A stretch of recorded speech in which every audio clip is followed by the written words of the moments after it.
Liar. Everywhere. On netrootsradio.com.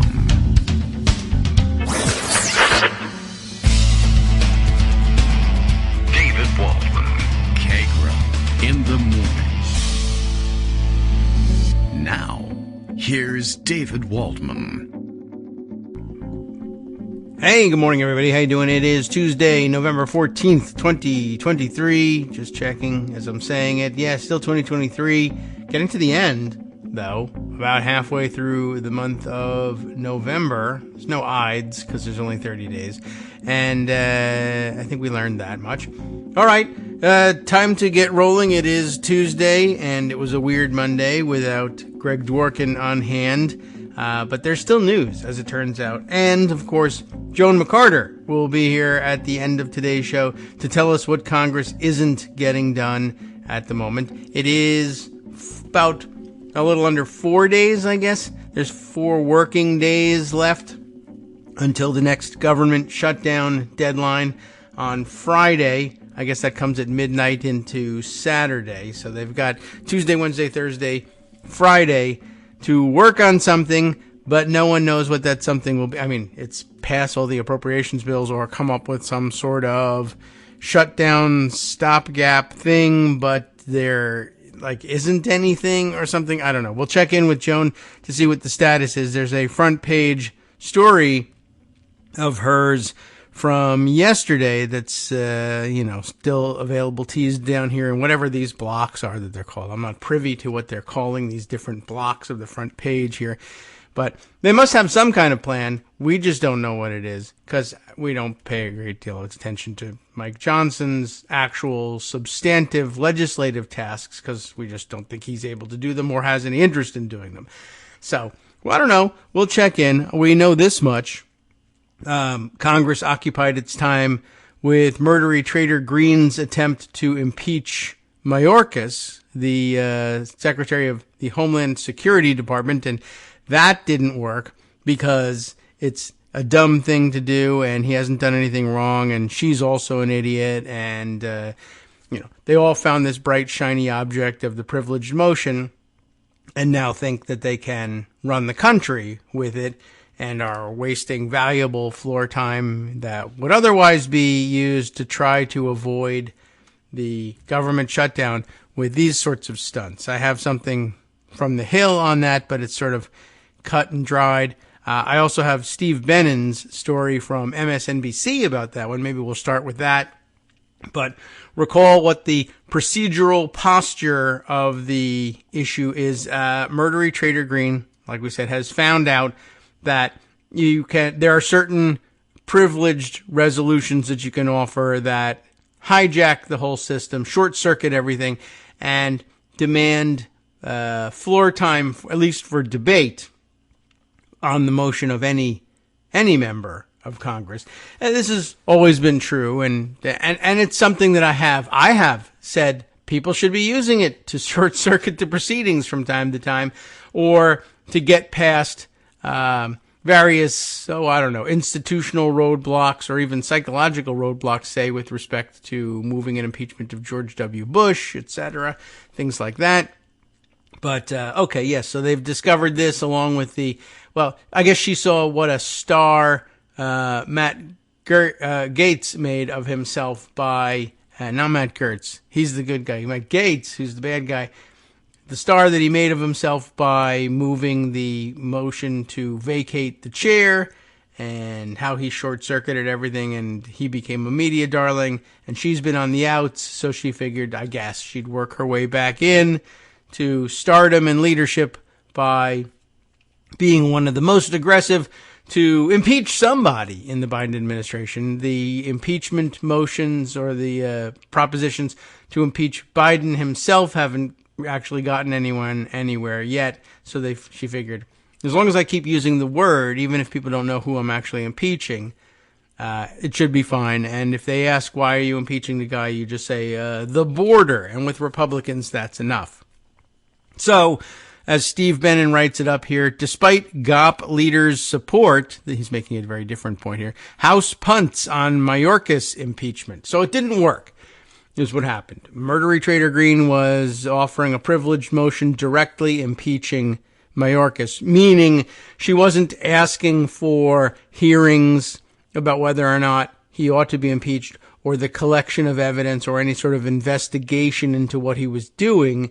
She was actually moving a resolution that would have directly impeached him, and then the next step would have been sending articles of impeachment, as she had spelled them out, to the Senate and awaiting a Senate trial for his, removal from office. This was skipping all of the investigative part and all of the debate and back and forth, etc., and going straight to a vote. So the options available to the House were to just simply table the motion or to take it and say, yeah, you make a good point. You don't make a good point, but whatever, pat her on the head and tell her she makes a good point, and then say, we'll refer it to committee. We'll send it to the House Homeland Security Committee and let them take a look at it and see whether or not there's a case to be made, and if so, they could ask for articles of impeachment to be drawn up, or they could ask I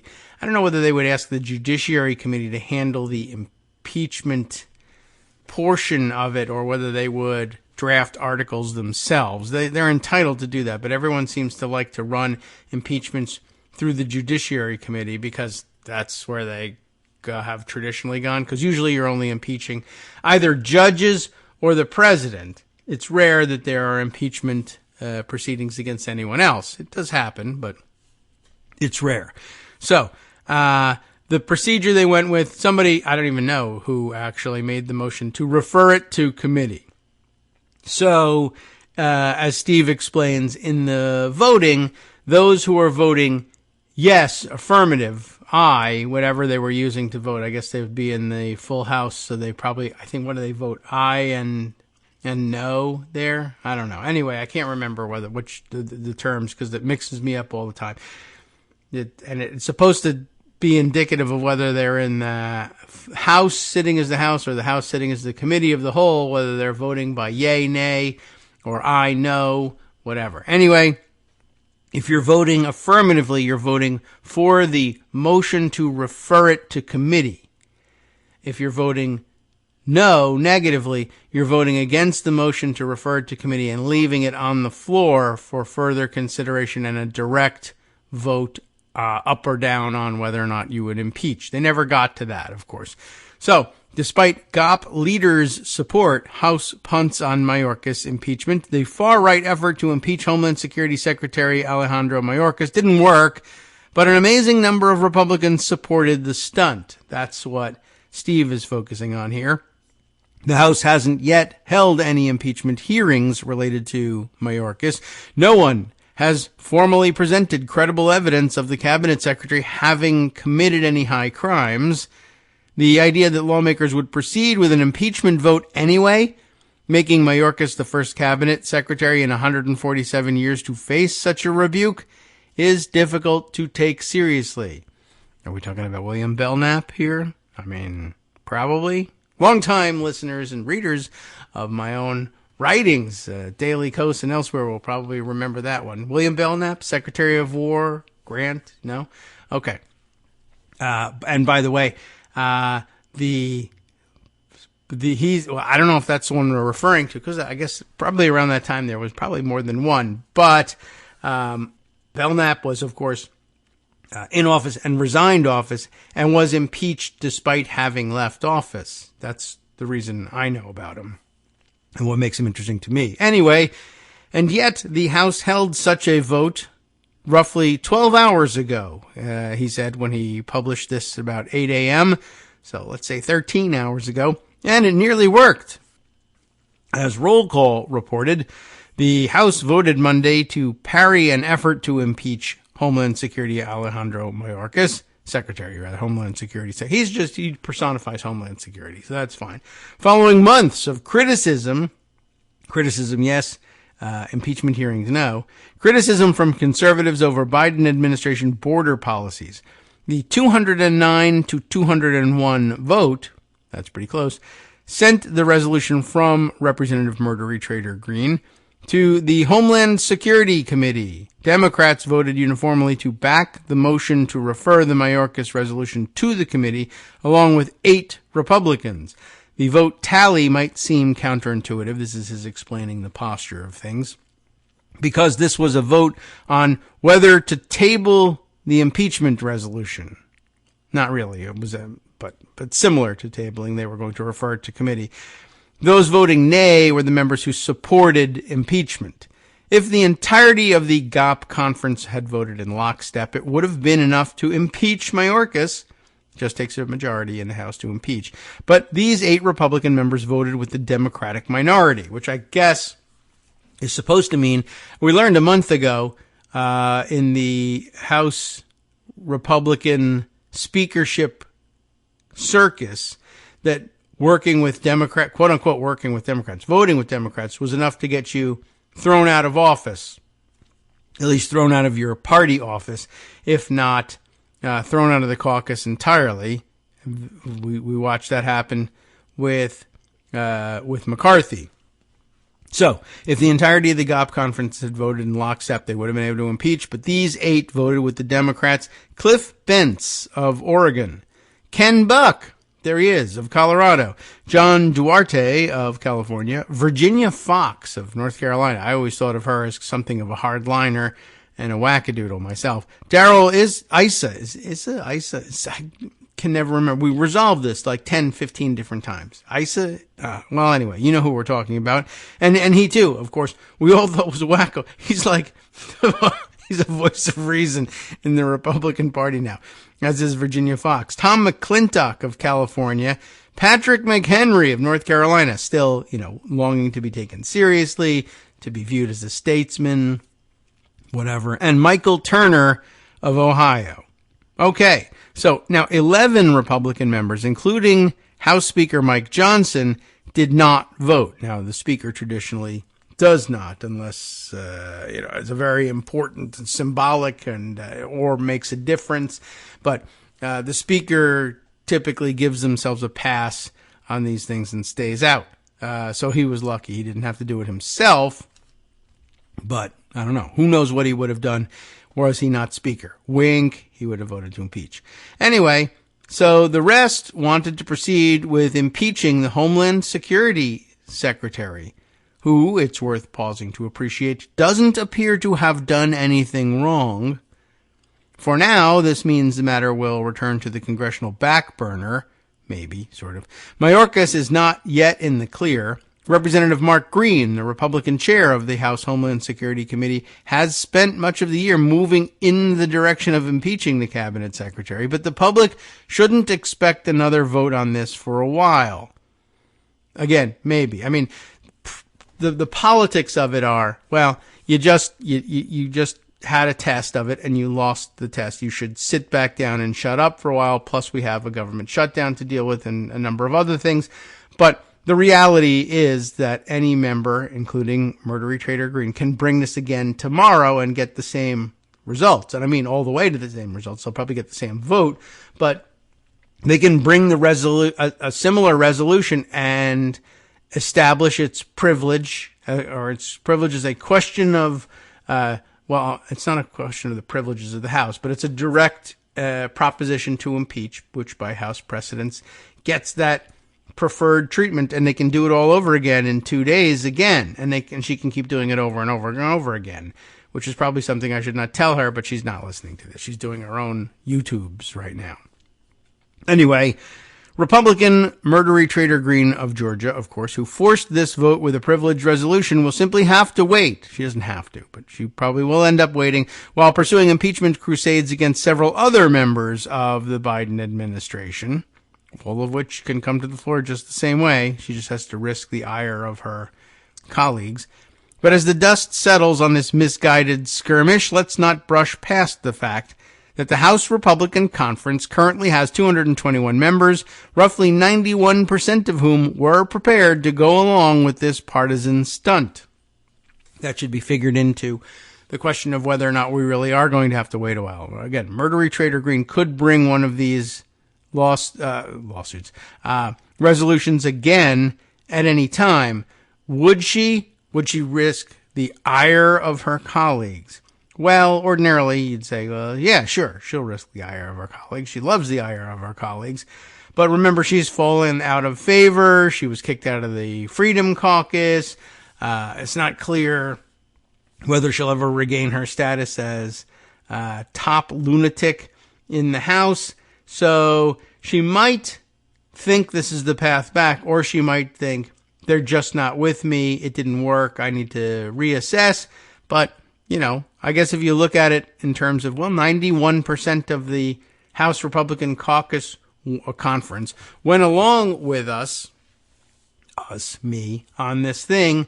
I'm doing pretty good. I actually do have a finger on the pulse of the Republican conference in the House, and maybe I should just try again with whatever other impeachments I have, or just try Mayorkas again. Though, you know, even the lizard brain of the Republican conference kind of understands, yeah, we just voted on that and it was a no, so you're a loser and let's not do it again. But bring me a different name and sure, maybe, why not? So we'll see whether we see it again anytime soon. All right, back to what Steve was writing. He's under the assumption that we probably won't see this for a while. Indeed, it stands to reason that fringe figures such as Greene would support such a move, but House Gops leaders, Majority Leader Steve Scalise, Majority Whip Tom Emmer, Conference Chair Elise Stefanik, remember all these names from the big circus about a month ago, and Policy Committee Chair Gary Palmer, who we just don't remember, all voted with their far-right colleagues. Yeah, so Mr. Moderate Tom Emmer votes, yeah, go ahead. Let's just go directly to impeachment. No investigation, no hearings, nothing like that. Fine. We'll have a trial starting tomorrow. By the way, he didn't check it out, but in case you were wondering, did Kevin McCarthy learn any lessons from fomenting chaos in the House that ended up in his ouster from the speakership? No.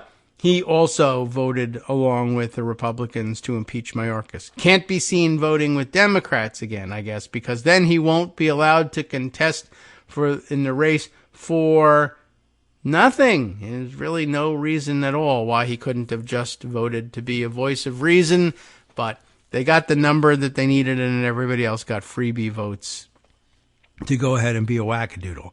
So there you go. They knew the party was circumventing the process. They knew there'd been no hearings. They knew no one had presented any evidence of wrongdoing.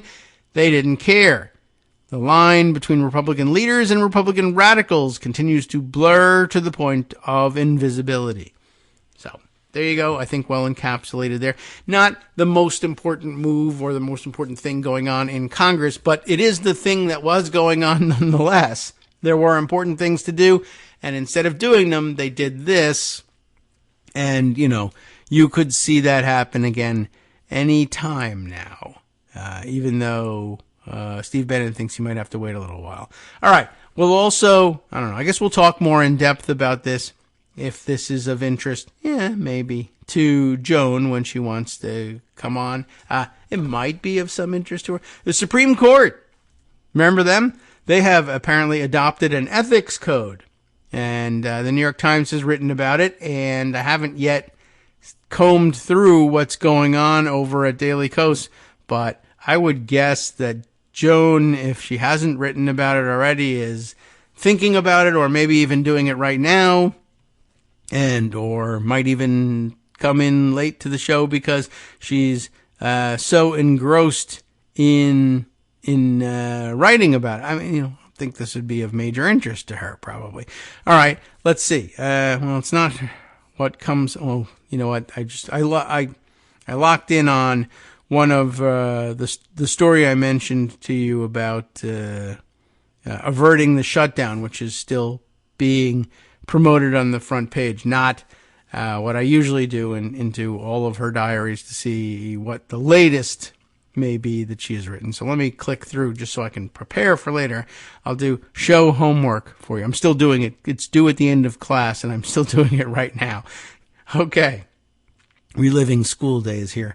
Here it is. Okay, as a matter of fact, I had to figure that would have been her latest contribution, unless some other story cropped up And she added that on top of having covered the Supreme Court Ethics Code. But here it is, fresh from this morning at 9 o'clock as the show began. It went up. Supreme Court suggests a new toothless code of ethics that reinforces the status quo. So that seems like a pretty good choice for them.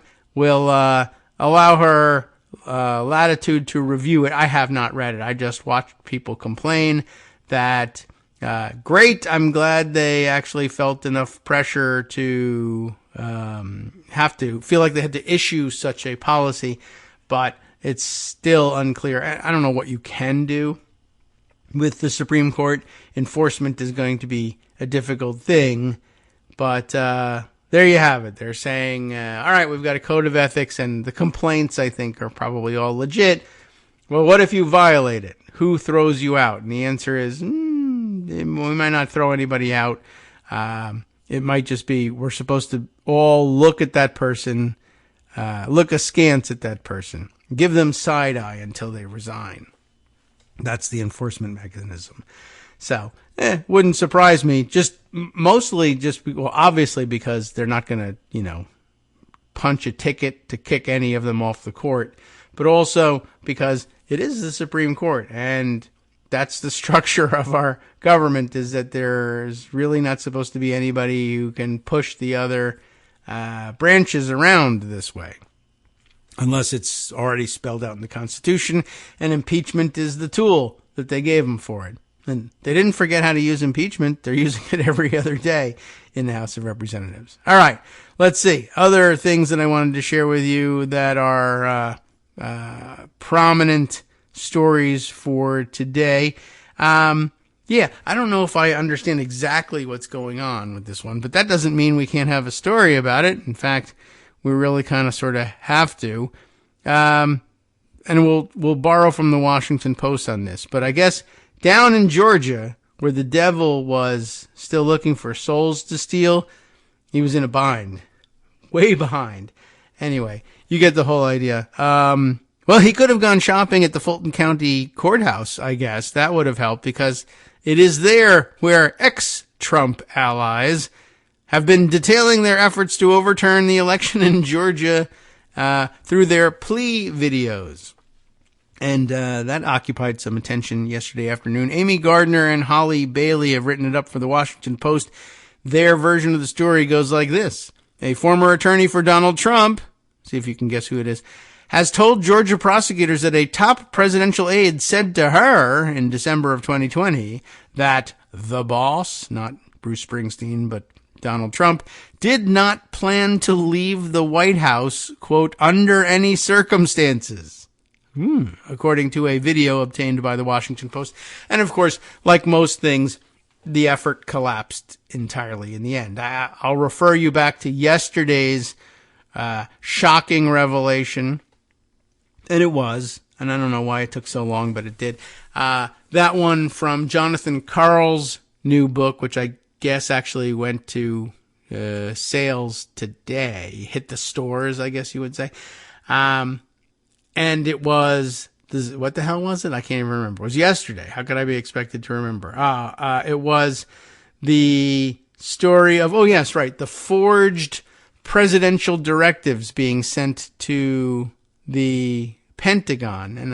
And quote unquote forged, because it's not entirely clear what would constitute a forgery here. But in the end, the establishment, or the deep state, as Trump would have it, decided that this was just not a valid order because it wasn't properly structured, vetted, written, didn't use any of the right language, etc., but had somehow been prepared by Johnny McEntee, who has no experience whatsoever in any of these areas, but had claimed that he heard the boss say, well, I want to do this with the military and that, and I want to withdraw from Iraq, I want to withdraw from Syria, I want to withdraw from Afghanistan, I want to withdraw from Germany, I want to withdraw all troops from Africa.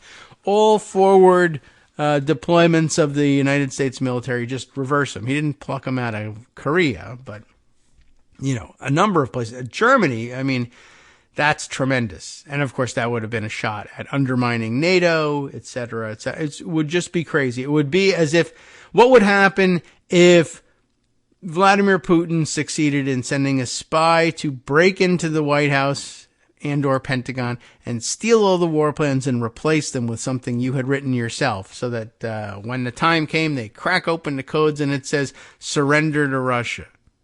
I don't know, I guess I gotta do it. That's what it says. I follow orders. The end. Well, nothing is ever that simple, thankfully, or else we would have had to have done all these things. But was it forged if Trump says, no, I knew what it was and I signed it? It wasn't forged per se, but it wasn't valid either.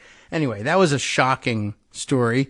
But it ended with the proper authorities going to Trump and saying, did you sign this thing? Yeah, I did. Well, it's totally out of order. It's completely ridiculous. It's going to sink everything. It's unenforceable. You can't do it. You didn't go through any vetting process. None of the things that are supposed to be safeguards against you giving away the store were present here. We don't consider this to be a valid order.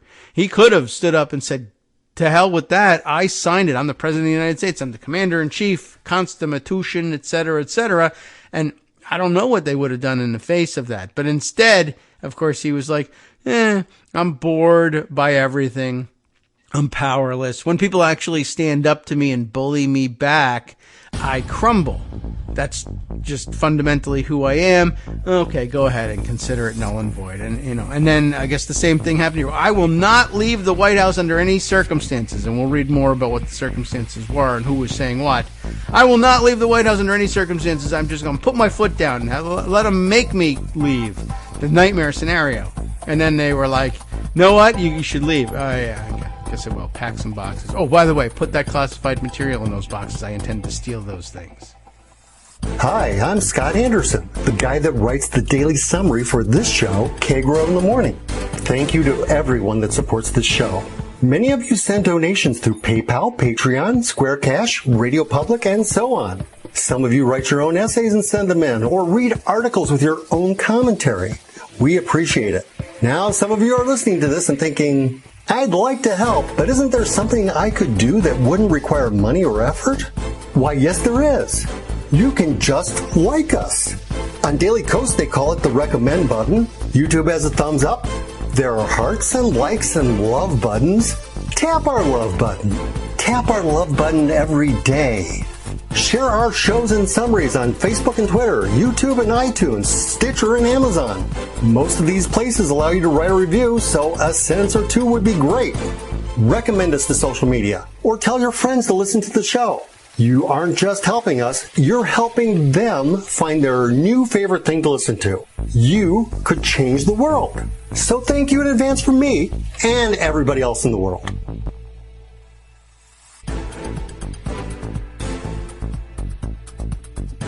All right, welcome back now to the Kagro in the Morning Show here on Netroots Radio. Okay, where were we? We were just at the beginning of trying to get into the story from Fulton County yesterday. Ex-Trump allies detail efforts to overturn election in Georgia plea videos, and noting for the record that having put his foot down and insisted he would never leave the White House under any circumstances, he did in fact leave the White House under the regular normal circumstances, minus the, as I said, the theft of national security related highly classified information that he might then seek to sell to foreign operators, or just simply run around the dining room of Perfalago and brag about having. So, what did we learn? Jenna Ellis, one-time Trump lawyer who pleaded guilty to lesser charges in exchange for her testimony in the Fulton County case, told prosecutors in the video that Dan Scavino, remember him? Dan Scavino, Trump's deputy chief of staff at the time, was unfazed by her view, interestingly, that the president was running out of options to challenge Joe Biden's victory. And remember, she was a great constitutional attorney, and so therefore something. Okay. Anyway, and he said to me, Ellis says, in kind of an excited tone, well, we don't care, and we're not going to leave, Ellis said in the video. Now, granted, this is Scavino talking, not Trump. Might or might not be the case that Trump was saying the same thing in private to Scavino, and Scavino was accurately relaying it to Ellis. And that in itself is problematic. Plus, of course, even if Trump was saying it, well, at any rate, there's lots of hearsay issues wrapped up in it. But at any rate, very often you can find a way around this stuff. The description comes from a series of recordings obtained by the Post of the statements of the 4 defendants who have accepted plea deals in the Georgia case, recordings that they were required to make under the terms of their deals and that were intended to lay out what they know that could be used against other defendants in the case.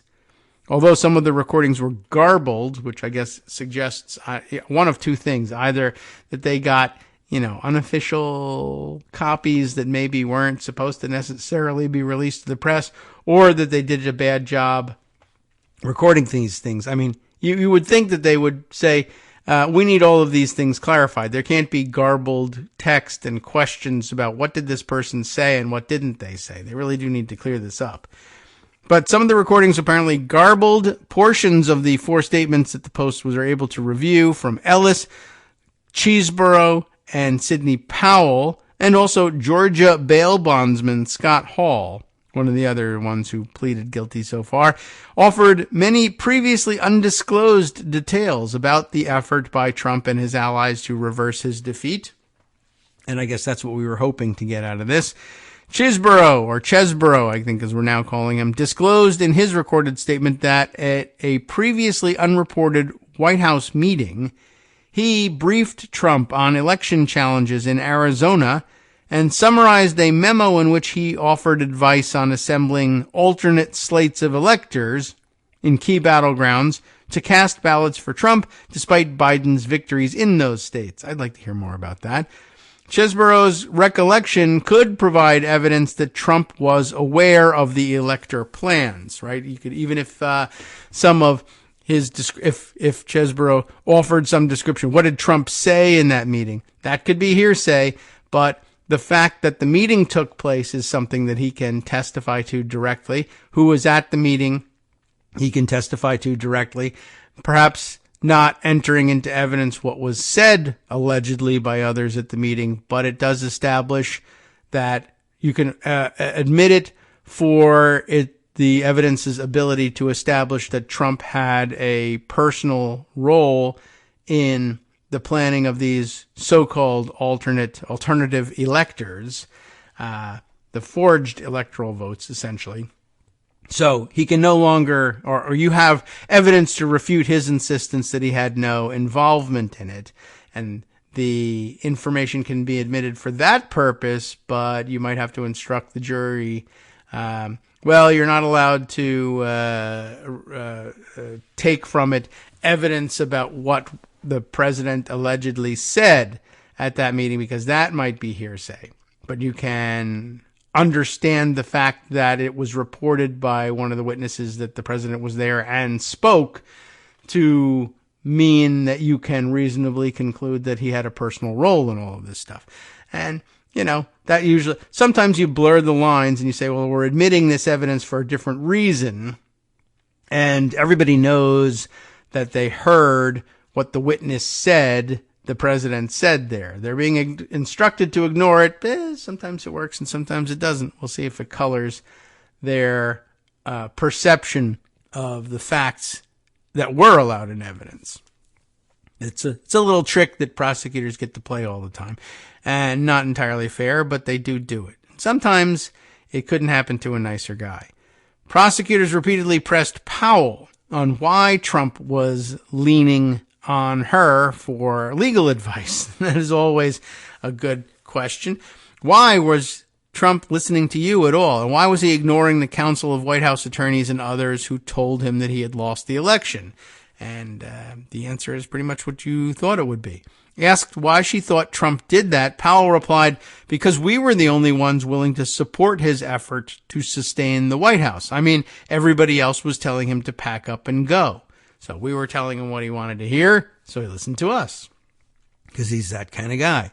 The sweeping Fulton indictment, unsealed in August, accuses Trump, of course, and 18 other defendants, including Rudy Giuliani, important, his former personal attorney, Mark Meadows is former chief of staff, former Justice Department lawyer Jeffrey Clark, and former Georgia GOP chairman David Schaefer.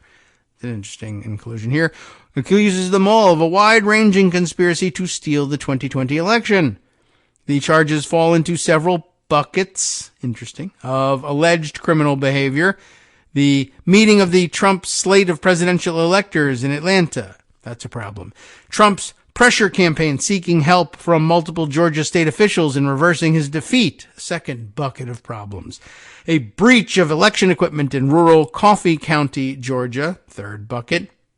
And in a hunt for evidence of fraud. Oh, I'm sorry. That's not a fourth bucket. That's part of the third bucket. Why did they breach rural Coffee County, Georgia's elections equipment? It was part of their hunt for evidence of fraud. And then bucket 4, harassment of 2 local elections workers in Fulton County who were falsely accused of counting fraudulent ballots on election night. A story we touched on yesterday and maybe should return to before we move on to the other natural extension of this story waiting in pocket. The case is separate from the federal election interference investigation by special counsel Jack Smith, in which only Trump has been charged so far, though that may change. Now, some of the details from the videos were first reported on Monday by ABC News. Perhaps I should have been reading that when that's what everyone was talking about yesterday. An attorney for Scavino did not immediately respond to a request for comment. A spokesman for Fulton County District Attorney Fani Willis declined to comment. The audible portions of the Fulton recordings reviewed by the Post do not appear to directly implicate Trump. Interesting, but another layer of the conspiracy revealed. At one point in Powell's interview, she said Trump really believed he had won. A statement that could help his defense. But Powell also said that Giuliani spoke of a plan to gain access to voting equipment at a December 18th, 2020 meeting with Trump and others in the Oval Office, the famous unhinged meeting, I think. And Hall appeared to implicate another defendant, lawyer Robert Cheeley, describing Cheeley as part of the brain trust planning the Coffee County scheme. I don't know why they use those words. Not a brain among them, and I wouldn't trust any of them, but that's the terminology we use these days. Giuliani spokesman Ted Goodman, asked to comment on the recording, called the Fulton investigation a farce that should be dismissed immediately. A lawyer for Cheeley declined to comment. Both revelations suggested that prosecutors are following a playbook that Willis has become known for, a sweeping indictment using Georgia's expansive anti-racketeering statute with multiple defendants, and then a series of plea deals that lead to incriminating evidence that can be used against other defendants. The classic play, really. In past RICO cases, Willis has indicted dozens of defendants, only to accept round after round of plea deals that have bolstered her case against the remaining defendants. Whether the Scavino story about not leaving the White House will be admissible in court is likely to become a topic of debate between Trump's lawyers and prosecutors, given that it could be deemed hearsay. Steve Sadow, Trump's lead attorney in the Fulton case, said any purported private conversation, quote, is absolutely meaningless. And as most conversations with Trump actually are on a substantive basis, but whether they're evidence of intent to commit crimes is another thing. The only salient and telling fact is that President Trump left the White House on January 20th, 2021 and returned to Mar-a-Lago in Palm Beach, Florida, Sadow said. If this is the nonsense line of inquiry being pursued, and this is the type of bogus, ridiculous, quote, evidence D.A. Willis intends to rely upon, it is one more reason that this political travesty of a case must be dismissed. Or, of course, they have us over a barrel and dead to rights. Well, whichever. It's one or the other. Anyway, other new details revealed in the recording include Powell said that if Trump had appointed her special counsel, remember that, to investigate election irregularities, as she had urged him to do in that December 18th Oval Office meeting, she would have sought to seize election equipment and would have considered using the military to do so. No questions, I guess, about did you think you were actually authorized to use the military? How would you have brought that about? And what makes you believe that the military would have followed your orders? Or did you think you were able to talk Trump into issuing those orders? Or did you not think it was necessary to talk Trump into issuing those orders? You would issue them yourself or ask Johnny McEntee to do it. That might be part of the plan too. I don't know. But I guess they didn't get that far, or maybe Fani Willis didn't know the McEntee story, the full extent of it. Maybe that's a question she wants to put to Powell at some point, or if that's relevant to her inquiry. Chesborough also disclosed for the first time that he played a role transporting documents signed by Wisconsin Trump electors to Capitol Hill as part of a Trump campaign plan to present Vice President Mike Pence with competing slates of electors. We need to look more closely at that one. That's the part of the case that at least briefly involved Ron Johnson, because his then chief of staff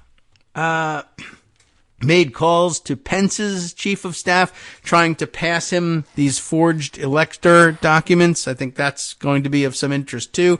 And did we not know that Chesborough had played a role in that, in transporting them? I think everything pointed to that. He's a Wisconsin guy himself, right? So, but, it was clear that he had some role in convincing people in Wisconsin to do this stuff and to sign these papers. But I guess this means that he was either at some point in physical possession of the papers or coordinated the movement of the papers. So when we wondered a long time ago, sure, you can forge the documents. Like, we just bypassed that part being that ridiculous. Sure, you can forge electoral college certificates. Why not? Go for it. Like, what an assumption to make, but that's where we are. But we still said, well, how are you going to get them to the floor of the House and then into Mike Pence's hands? I mean, Mike Pence would have to be more than just willing to read them. He'd have to be willing to accept them and carry them onto the floor, or to arrange for someone else to do it. They physically, like, how are you going to get the papers in his hand to read, even if they're fake? How do you get them created? You forge them. How do you get them there? Well, apparently Chesborough was part of the plot to do that. So that's not great. Powell still said that she believes that machine fraud tainted the 2020 presidential election.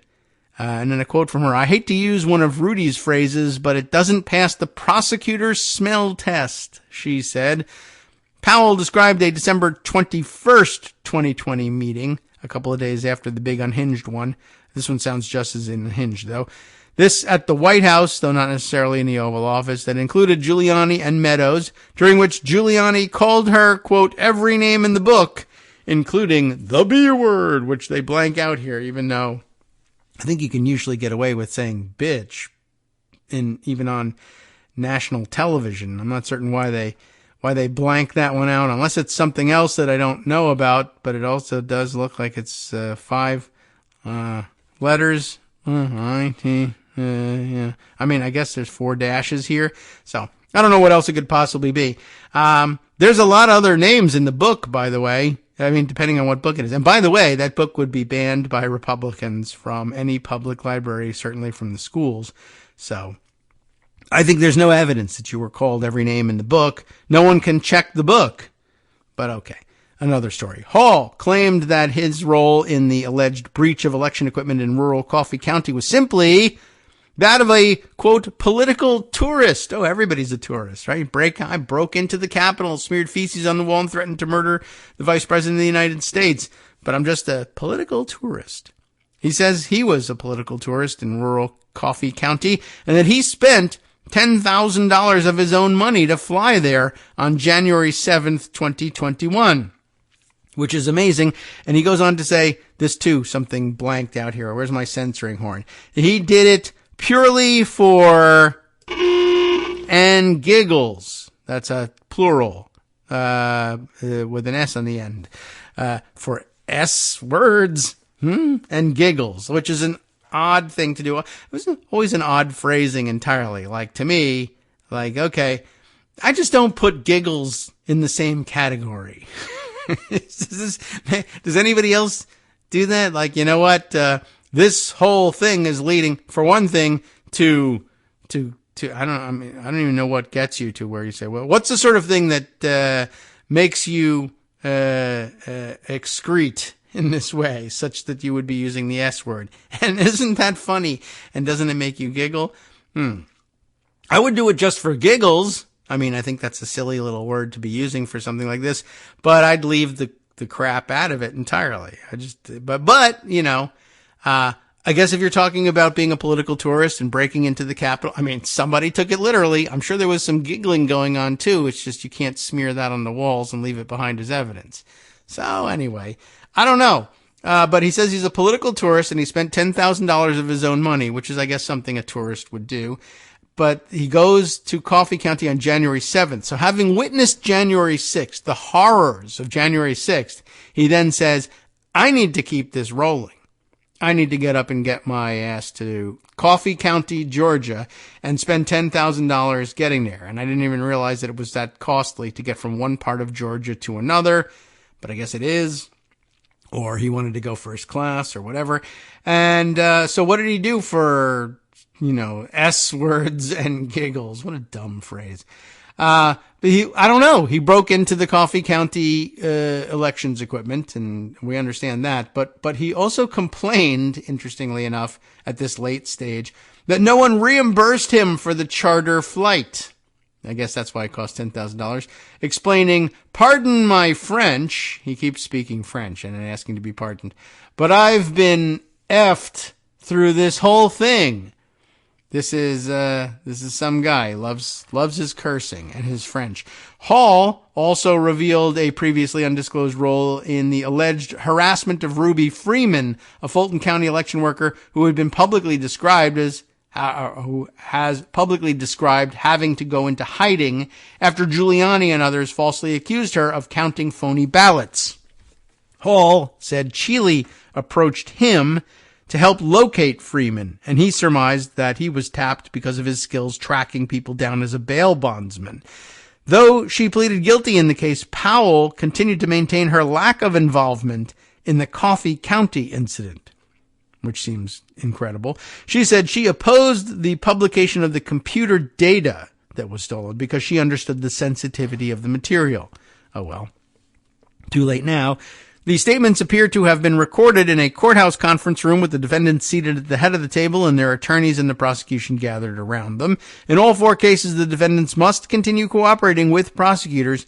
In her interview, Powell agreed to turn over documents, including emails, and Chesborough agreed to provide his red line edits of a strategy memo about contesting the election, along with other documents. Powell and Ellis recorded their statements on October 18th and 23rd, respectively. In both those cases, the day before they each pleaded guilty. Chesborough recorded his on October 20th, the day he pleaded guilty, and also the day jury selection began in his case.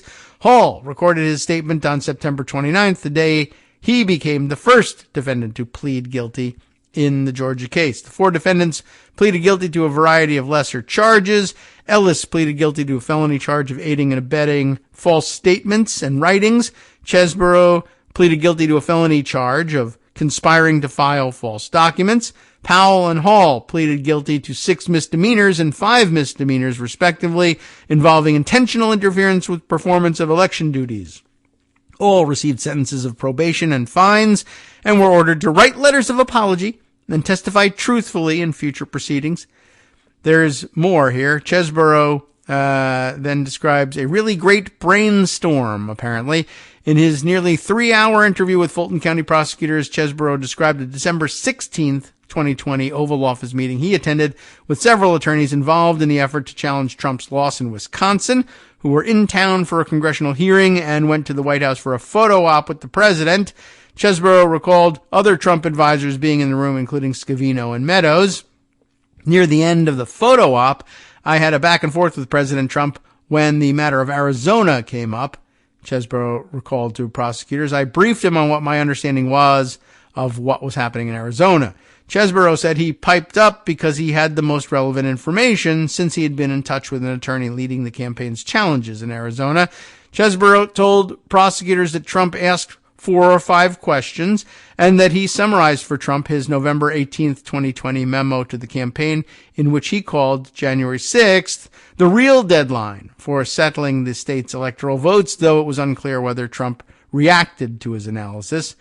Prosecutors repeatedly pressed Chesborough on his contacts with the campaign, including Giuliani and Eastman, the conservative law professor, who wrote memos suggesting Pence could unilaterally reject slates of certified state electors as part of an effort to keep Trump in power. Chesborough claimed that he talked to Giuliani just 2 or 3 times, and that most of the memos and legal advice he was offering were sent to the campaign through Boris Epstein, an attorney and longtime Trump advisor. Chesborough repeatedly distanced himself from Eastman, an acquaintance who was also presenting legal avenues to Trump to remain in the White House in the chaotic weeks after the 2020 election. Chesborough told prosecutors he began communicating directly with Eastman in late December 2020 and helped edit a December 23rd memo in which Eastman laid out the various scenarios and described Pence as the ultimate arbiter of the election outcome. Chesborough downplayed his role in the crafting of the substance of Eastman's memo, telling prosecutors that he offered to help edit. I was happy to express his ideas more clearly, Chesborough said. Chesborough repeatedly said he didn't recall his reaction to Eastman's legal theories at the time, but one prosecutor pointed to a December 23rd email sent by Eastman to Epstein and Chesborough with the draft that Chesborough had edited. Really awesome, Chesborough wrote. So I guess that's it. Asked why he replied that way, Chesborough insisted it wasn't an endorsement of Eastman's ideas. Oh, okay. It was a really great brainstorm document. I didn't mean I agreed with it, Chesborough said. Really awesome. Okay. At one point, a prosecutor asked Chesborough who he thought was quarterbacking the Trump campaign's legal efforts, Giuliani, Eastman, or Epstein. Chesborough replied that it appeared to be Epstein. Epstein declined to comment. Well, that's the smartest thing he ever did. In another new revelation, Chesborough also disclosed for the first time that he played a role in transporting documents signed by Wisconsin Trump electors to Capitol Hill. He told prosecutors he flew to Washington around January 2nd to be present for any legal meetings involving the Trump campaign's January 6th strategy, though he claimed he was ultimately not invited to participate in any way. The former Trump lawyer said he booked 3 rooms at what was then the Trump International Hotel and offered one to James Tropis. Remember him? The former Wisconsin judge who was leading the Trump campaign's legal efforts to challenge the Wisconsin results. Chesborough told prosecutors that when Tropis realized he was in Washington, when he realized Chesborough was in Washington, he asked him to meet a courier who was flying to D.C. with documents related to the Wisconsin electors. It seems odd to me that Tropis only lately comes to a realization that Chesborough is in Washington when Chesborough has booked a room for Tropis at the Trump Hotel. Is Tropis at the Trump Hotel? Did he go somewhere else? Did Chesborough block out 3 rooms for no particular reason? Who was the 3rd room for? I don't know. The plan, Chesborough said, was to meet the courier flying into D.C. with those documents and get them to the staff of Wisconsin Senator Ron Johnson, who would then hand them to Pence during the joint session of Congress for the counting of the electoral votes on January 6th. So now we know what was the physical plan for getting the forged documents to Pence. Someone was going to fly him from Wisconsin. Chesborough was going to meet that person. Whether he actually touches the documents or not, it's not clear, but he was supposed to arrange the handoff to Johnson's staff. We knew that Johnson's staff was working on getting the things and was already working on when can we bump into the vice president and make the switch of the envelopes with him. And the vice president said, "You can't, go away." Chesborough told prosecutors he was ultimately not invited to any meetings at the White House or at the Willard Hotel, where Giuliani and other Trump allies had set up a war room. Maybe Tropis went to the Willard. He told prosecutors that January 6th, he wandered from the Trump Hotel to the Ellipse, where he caught the last half, he says, of Trump's speech to supporters. He told prosecutors he didn't hear Giuliani or Eastman speak to the crowd and was not aware that they would be making remarks. Chesborough claimed after hearing part of Trump's speech that he joined the throngs of Trump supporters as they marched toward the U.S. Capitol building. The former Trump attorney said he walked near the building at the same time as right-wing conspiracy theorist Alex Jones, just for some reason. A moment captured on video, first reported by CNN. He just happened to be standing there listening to Alex Jones, of all people. The former Trump campaign attorney insisted he did not know Jones and had not previously spoken to him, and that their simultaneous arrival was mere coincidence. I randomly arrived at the same time he did. Chesborough repeatedly claimed he didn't know what was happening on Capitol Hill, including that Trump supporters had violently breached the Capitol building. He said he saw nobody entering the building and saw no violence. They were all just there for no reason. He told prosecutors that he wandered around for an hour and a half before going back to the Trump Hotel, where he saw footage of the assault airing on a television near the bar and realized the full extent of the attack. Asked for his reaction, he replied, "It was the worst possible thing that could happen." Chesborough claimed he did not communicate with any Trump allies that day, including Eastman, and was unaware that Eastman was emailing an aide to Pence, even though he was trying to get in touch with Pence too. That evening, after the building was cleared and lawmakers returned to the joint session, prosecutors said Eastman emailed Pence aide Greg Jacob, claiming Pence had violated the Electoral Count Act and should not certify the election. Chesborough told the prosecutors he did not understand why Eastman was saying that and suggested he disagreed. "I just didn't understand the logic of what he was saying," Chesborough said. Eastman's lawyer, Charles Burnham, said Professor Eastman has no problem with Greg Jacob, Ken Chesborough, or anyone else disagreeing with his arguments. The whole point of the case is that legal disagreements on unsettled questions of constitutional law should not be criminalized. I guess we'll continue with this, even though it's taken quite a while. Ellis had this to say. Her recorded statement is not like the others. You can sing the old Sesame Street song there. While the interviews with Chesborough and Powell lasted nearly 3 hours each, Hall's statement was more than 2. Ellis's interview was roughly half an hour and less free-flowing. Probably a good idea, generally speaking. Adam Ney, an assistant Fulton County District Attorney, indicated at the top of the meeting that prosecutors were being very meticulous about not straying into material that could violate attorney-client privilege. Ellis, a former Trump campaign attorney, explains that she was also empowered as a personal attorney for the former president until she resigned both roles in January of 2021.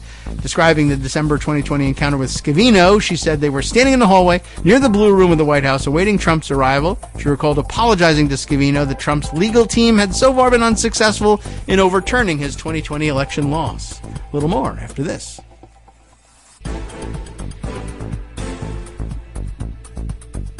All right, welcome back now to the Kagro in the Morning Show here on Netroots Radio. We got another segment to go before we hear from Joan. Let's see how much more of this we can cram in and weave it together with pieces that we've been discussing over the past couple of days to try to get some kind of picture of where this might land in the end.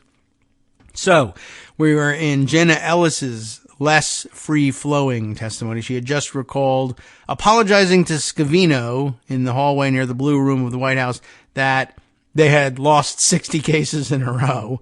And I said something to him like, "I'm sorry that we haven't been able to do more." And I emphasized to him that I thought that the claims and the ability to challenge the election results was essentially over because of the dismissal of the Texas versus Pennsylvania case from the United States Supreme Court, Ellis recounted to prosecutors. When Scavino said Trump planned to stay in the White House anyway, she said, or she claimed, she says, "Well, it doesn't quite work that way, you realize." She's lecturing people about the way things really work. That's pretty dangerous. Well, anyway, Scavino apparently replies, "We don't care." Pressed on what she believed Scavino meant when he said we, as in we don't care, Ellis said she believed he was referring to Trump and his close aides. They were gonna Hitler's bunker this whole thing, I guess. We, I believed, to mean President Trump as the boss and anyone who, including Mr. Scavino, who would have aided him in that effort. Johnny McEntee, the body man, presumably, would be among that number, by the way, which my understanding at the time would have been some of his staff, including Mr. Meadows, Ellis said. So she's saying Scavino and Meadows. Probably, if pressed, she would say, yeah, McEntee too. He's that kind of guy. The former Trump lawyer tried to share 2 other pieces of information, according to the video recording, but she was twice cut off by prosecutors who appeared to be concerned about attorney-client privilege issues. Don't inadvertently, quote-unquote, cause a mistrial by divulging privileged information. Oh, was I going to do that? I'm sorry. Anyway, Ellis told prosecutors about Preston Halliburton, Is that a real person? An Atlanta area attorney involved in the Trump campaign's legal challenges in Georgia and offered a detail not previously known publicly. She alleged Halliburton, that's the name, obtained security footage from a ballot tabulation center at State Farm Arena in Atlanta, and that he did so on behalf of Ray Smith, a GOP lawyer also indicted in the Fulton case. Okay. Now, this is the video footage that featured Freeman, the Fulton County election worker, along with her daughter, Shay Moss. Both, it was Shay Moss's name I was struggling with yesterday and couldn't come up with it. I think I spat the Shay part out and then was unsure of myself and stopped. Both became the subject of harassment and death threats after Giuliani showed a clip of the video during a legislative hearing and falsely claimed that it showed election workers changing the outcome of the election. Halliburton, who was not charged, did not immediately respond to a request for comment. Neither did Smith.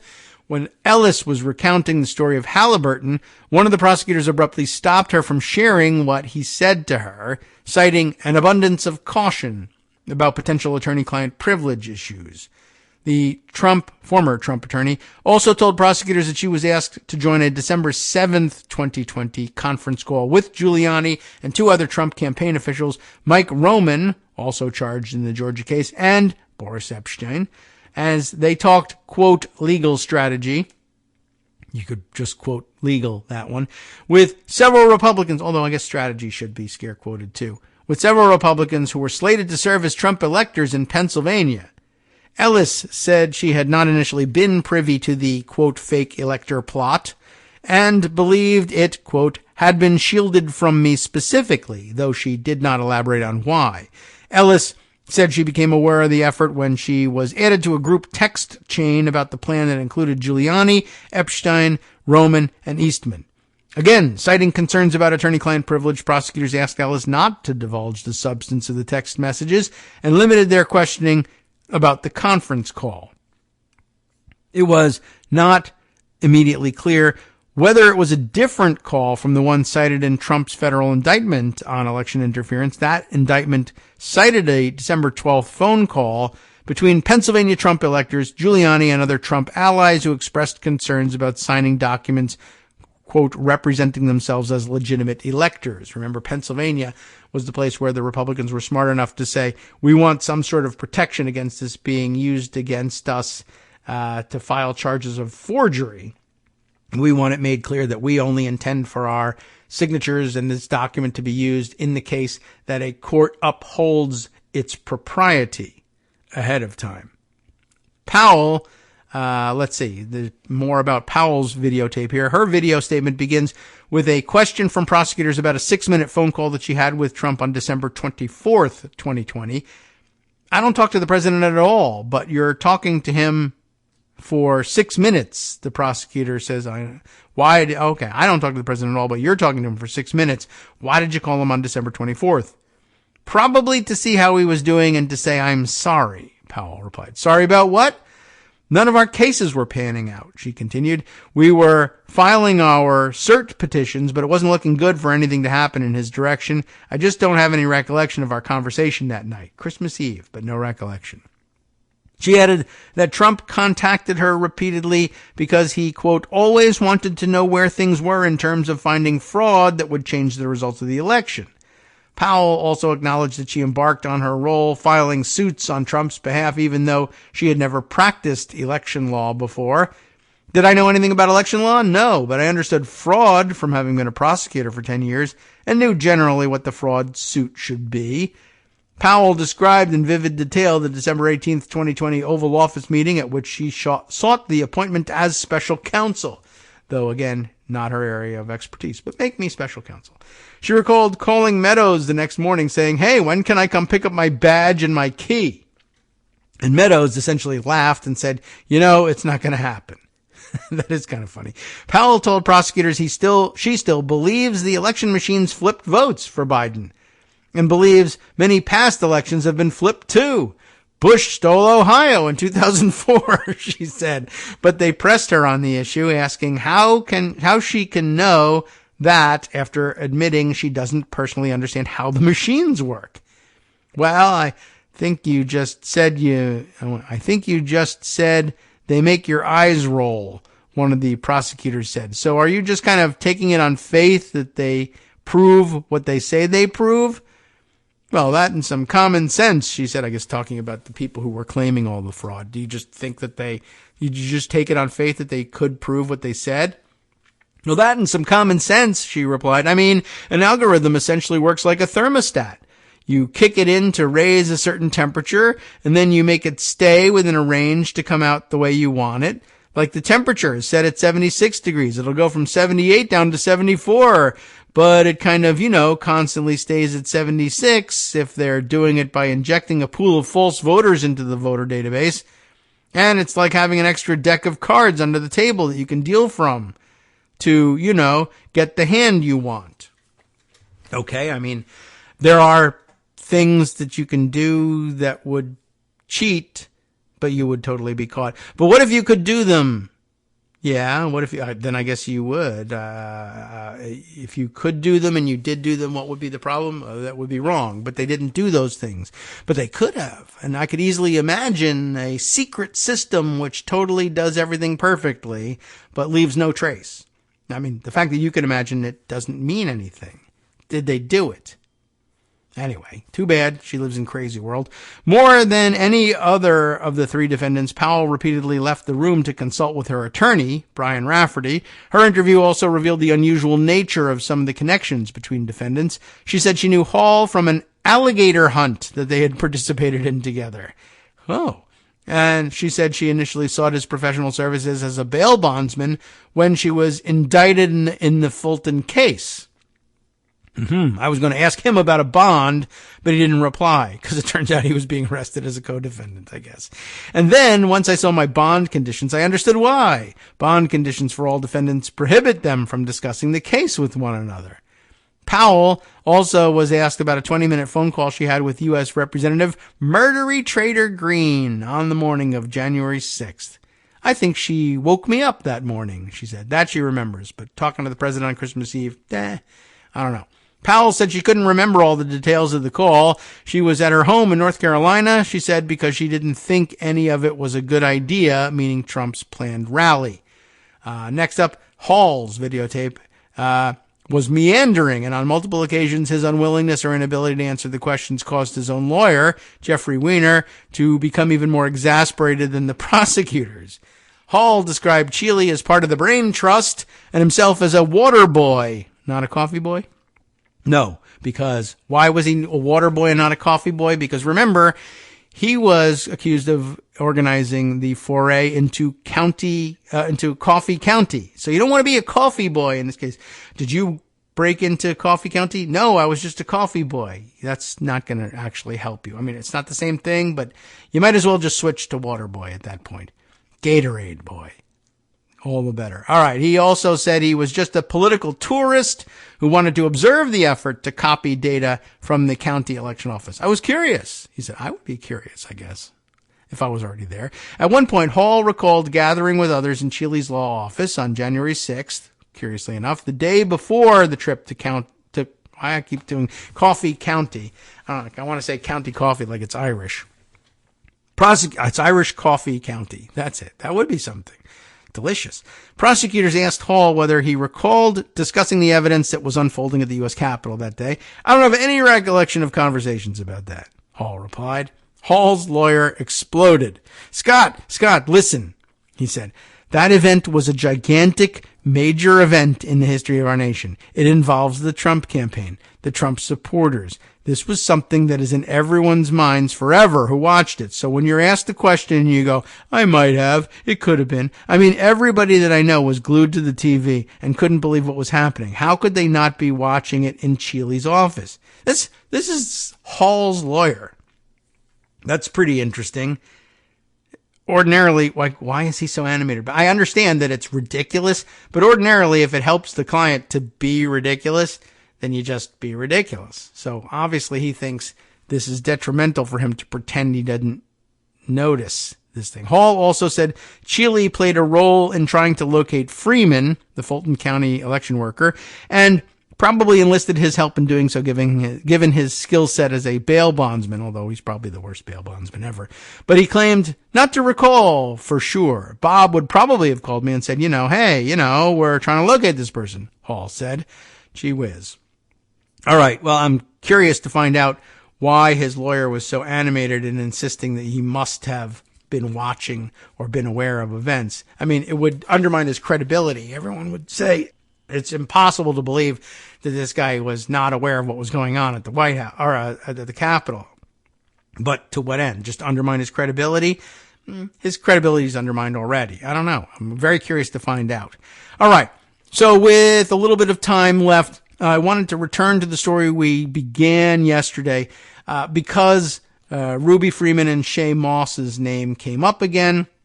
I just wanted to read through and I guess get a better feeling for how ridiculous this claim is. Remember Stephen Lee, Reverend Stephen Lee, who was indicted among the 18 co-defendants with Trump in Fulton County. A pastor indicted with Trump in Georgia asks evangelical supporters for help. Reverend Stephen C. Lee says he was pastoring to people in Georgia after the 2020 election. The indictment says he was pressuring an elections worker. This feels pretty significant. Richard Fawcett, again, is the writer here. So Stephen Lee, one of the lesser-known figures indicted with Trump in Fulton County, indicted on charges of unlawfully conspiring to keep Trump in power after the 2020 election. But on last Thursday, at an evangelical church near Chicago, dozens of people held their arms aloft in prayer over Pastor Lee at a fundraiser where you're doing lots of praying because money changing, what have you, where he was portrayed as an American hero and a victim of religious persecution.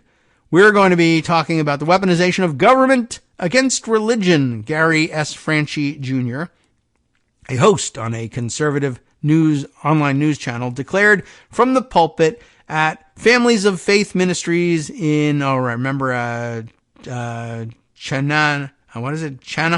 I never did look it up. Illinois. At the start of the event, we're going to be supporting America's chaplain, like America's mayor, and religious liberty here tonight. Pastor Lee, 71, former law enforcement officer who became a Lutheran minister and currently leads a small church in Orland Park, Illinois. He says he offered spiritual support to police officers and victims after some of the worst American tragedies of the last quarter century, including Columbine and September 11th. His lawyer, David Shestokas, has argued that Pastor Lee was doing something similar, engaging in pastoral activities when he showed up in Georgia after the 2020 election. There, he tried to meet with Ruby Freeman, a Fulton County election worker, whom Mr. Trump and his allies had falsely accused of ballot fraud, a conspiracy theory that ricocheted around the internet. At the time, Ms. Freeman was being barraged with threats and harassment. The indictments of Mr. Trump and 18 others on August 14th and the statements from Ms. Freeman tell a different story. They place Pastor Lee at the center of efforts to pressure Ms. Freeman into falsely admitting to election fraud, raising questions about why a Midwestern clergyman was so determined to make contact with an Atlanta elections worker. This is about as far as we got last time. Pastor Lee has been indicted on 5 felony charges, including violating Georgia's racketeering law, and has pleaded not guilty. In his presentation on Thursday night, he noted that he could face up to 20 years in prison for the racketeering charge alone. That's a death sentence, he falsely claims. 4 defendants in the case have pleaded guilty and agreed to cooperate with prosecutors. The rest, including Trump, still facing trial, perhaps sometime next year. In recent weeks, Pastor Lee's version of what he was doing in Georgia after the election has been gaining purchase in the Illinois evangelical community. I think we read this far too, actually. As he and Mr. Shestokas have done numerous interviews with right-wing media outlets, Thursday's event drew roughly 200 people. Mr. Franchi, the MC, said falsely that the 2020 election was, quote, stolen right out from under every single American. And, by the way, yes, we did, in fact, get a tag from YouTube about that whole thing yesterday. The gulf between the two narratives of Pastor Lee's time in Georgia says much about a country fraying along political and cultural battle lines as Trump, the most prominent of the Georgia criminal defendants, ramps up his campaign for a second term and continues to push the false narrative that the previous election was rigged.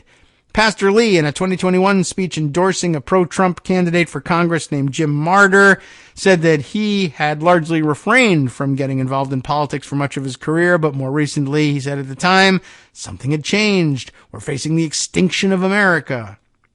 Golly, I think we did get all this far, but there's still more. Neither he nor his lawyer had spoken at length about why he decided to travel to Georgia in December of 2020. In an interview earlier this year, Mr. Shestokas said that his client did so on his own and that he had not coordinated with other high-profile co-defendants like Mark Meadows, Rudy Giuliani, who amplified the false claims about Ms. Freeman. His presence in Georgia, sort of skipping around a little, his presence in Georgia had to do with the kind of guy he is in terms of his history and trying to be involved in situations where America's in crisis and he thinks he can help. Or he thinks America's in crisis anyway. Mr. Shestokas said of his client in the interview. Ms. Freeman and her daughter, it's interesting, he shows up at Columbine, September 11th, and then the wake of January 6th things, like the Forrest Gump of disaster. But I mean, even Forrest Gump level decision making. September 11th, January 6th. I mean, it makes a certain amount of sense to us. It's just interesting that he would make the same conclusion and then say, but I'm not guilty in all of this. Okay. Whatever. Ms. Freeman and her daughter, Wandrea Moss, I guess. Is Shay's legal name? Because there's no mention of Shay in all of this. Like it's Andrea with a W in front. So I don't know if she's Wandrea. I don't know. It could be any number of pronunciations, right? Andrea is sometimes Andrea. Wandrea Moss. I've not heard that name for her, but it wouldn't surprise me. Anyway, they were, of course, part of the team processing votes for the Fulton County Department of Registration and Elections on election night, and soon after, video footage of the pair handling ballots was posted online and shared widely among Trump supporters who claimed, falsely, that it showed the two women recording bogus votes to skew the election for President Biden, or in President Biden's favor. In defamation lawsuits against some of the accusers, the women, who are black, said they were subjected to an onslaught of violent, racist threats and harassment of all kinds. Ms. Freeman was forced to move out of her house for weeks. On December 15th, 2020, a police officer wearing a body camera recorded video of, Pastor Lee in his clerical collar sitting in a parked car near Ms. Freeman's suburban home. The video demonstrates that the officer was on the scene because Ms. Freeman called the police after Pastor Lee knocked on the door and then lingered nearby. In the video, Pastor Lee chats amiably with the officer. "I'm a pastor. And I'm also with some folks who are trying to help Ruby out, okay?" he said, and also get some truth of what's going on. So that was the big excuse as to why he was on hand. According to the indictment, Pastor Lee decided that Ms. Freeman was afraid to talk to him because he was a white man. So he sought out Harrison Floyd, who led a group called Black Voices for Trump. Mr. Floyd, who was also indicted in the Georgia case, I'm sure he was really glad about being called, later told Reuters that a chaplain with federal law enforcement connections had asked him to arrange a meeting with Ms. Freeman to discuss the prospect of an, quote, immunity deal. Ms. Freeman told Reuters that Mr. Floyd and Trevian Cuddy, a publicist from Chicago who met with Ms. Freeman in early January and was also indicted in the case, tried to pressure her into saying that she had committed voter fraud. Ms. Cuddy warned her that she would go to jail if she did not, quote, tell everything, Ms. Freeman said. That didn't work, so they brought in somebody in a pastor collar to say, God will kill you if you don't confess, I guess. At the Families of Faith Church on Thursday, Mr. Shestokas said that it would cost Pastor Lee $150,000 for hotel stays and flights back and forth between Chicago and Atlanta if he chose to fight the charges at trial. Oh, boo-hoo, you got to actually defend yourself against criminal charges. $150,000, by the way. Chicago to Atlanta flights, probably among the cheapest in the country, I would imagine, because they're both huge hubs. But okay. Mr. Shestokas's wife went around at the sanctuary taking cash from people. Just doing that. who were offering financial support. Other defendants in the Georgia case have also sought contributions with their legal bills, so okay. Larry Smith, 77, the chairman of the Republican Party in LaSalle County, Illinois, said he believed Pastor Lee's version of events. I think he's an honorable man and a man typical of the cloth. He wouldn't make that up, Mr. Smith said. Neither would the President of the United States, by God. Pastor Lee, he said, had been part of this criminalization of Trump supporters. I mean, look at what they're doing to Trump, holding him to account. After the congregants blessed Mr. Lee, a reporter asked him why, if he was in Georgia to offer spiritual support, he had been on the phone with the leader of Black Voices for Trump and a Chicago publicist. He referred the question to Mr. Shostokis. You got an answer for that? He said, what you're asking is something that the state is supposed to prove. That's their job, okay? All right. Just asking questions. Why would a Chicago area pastor fly all the way there and then when he's getting nowhere with his spiritual guidance offers, start calling publicists and the Trump campaign? I just had to get in there. I would use any means necessary to offer her spiritual counseling. That's the new angle. That's an inventive defense to now say you're interfering with my religious liberty if you don't let me go in there and harass Ruby Freeman. All right. There are further developments on another front, which we probably can't get all the way through, but which I want to at least put on the radar. Interesting development. Take you back now, it's still Trump related and Rudy Giuliani related, but taking you backward in time now, since we started out by speaking about Marjorie Traitor Greene's goofball impeachment effort, I take you back to another impeachment effort, the first impeachment of Donald Trump. Remember, over the perfect Ukraine call and him trying to extort Ukrainian President Zelensky, who was in the middle of dealing with a Russian invasion of Ukraine, but not the full scale and wholesale invasion of the rest of main body of Ukraine, but occupied regions of Ukraine nonetheless. And it hadn't exploded into our consciousness the way it would later, but it did in part because, of course, the United States was playing the role undermining the Ukrainian effort to resist Russia's invasion. And not unlike, I guess, perhaps one might say, Hamas in Gaza, viewed this as an opportunity to press their case militarily and with violence, and voila, full-scale invasion thereafter. But remember that the first impeachment was over Trump's efforts to extort Zelensky into using the Ukrainian government to provide what would have to be bogus evidence of corruption by Biden or the Biden family. And it didn't bother him that it would have to be created.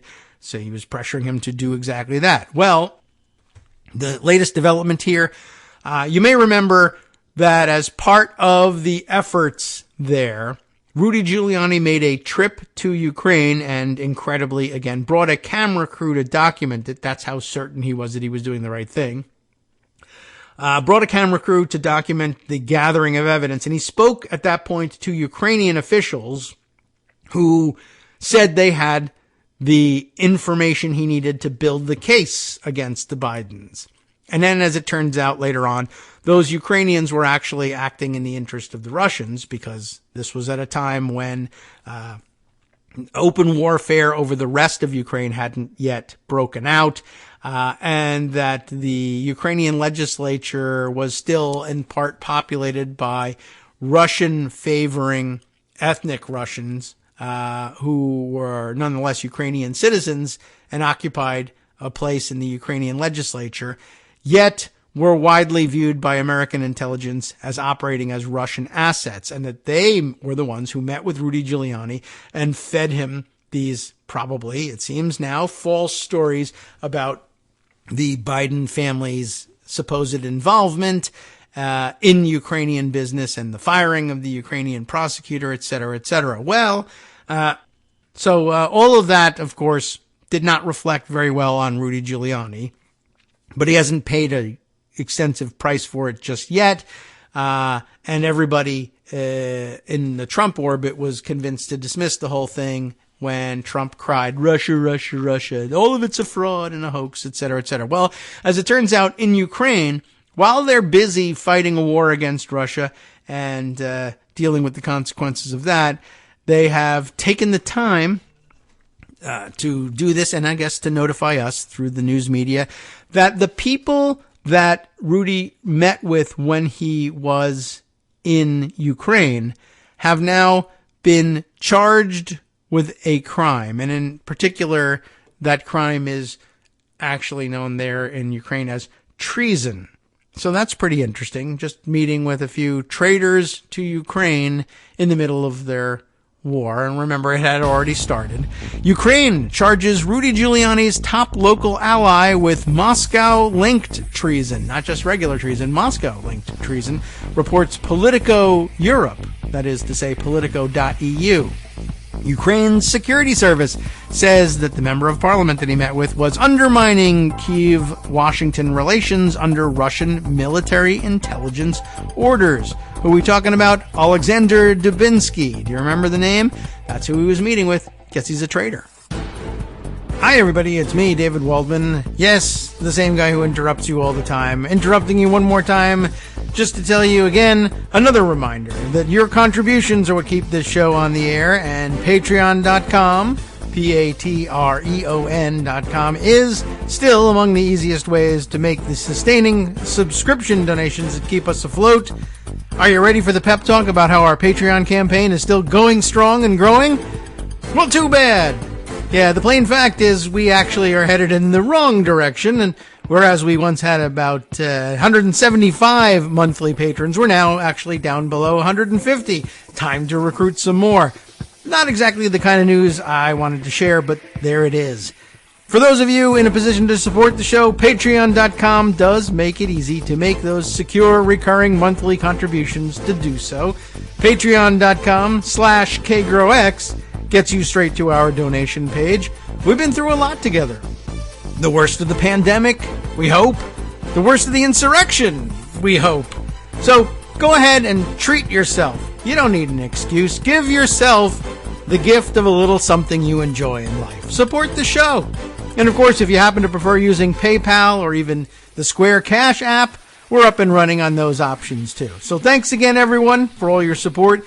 We couldn't, or at least shouldn't, do it without you. Hope you'll be on board soon too.